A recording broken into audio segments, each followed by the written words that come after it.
anoo rabo inaan albaabkan ka baxo qolkan mugdiga ah ayaa waxaan arkay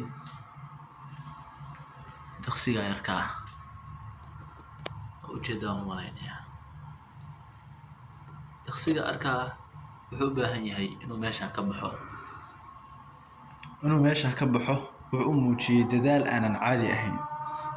Waxaan ku talagalay inaan albaabka ka furo.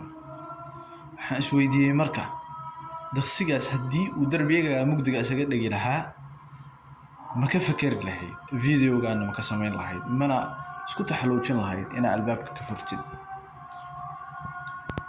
Fariinta ku jirta muuqaalkan waxay tahay mar walba waxaa la inoo ka baahan yahay sida daqsigaas in aan u diyaarsanaano si aan uga faa'iidaysano fursadaha.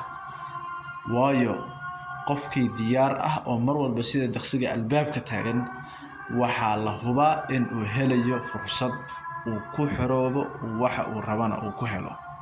Aad baa u mahadsantihiin.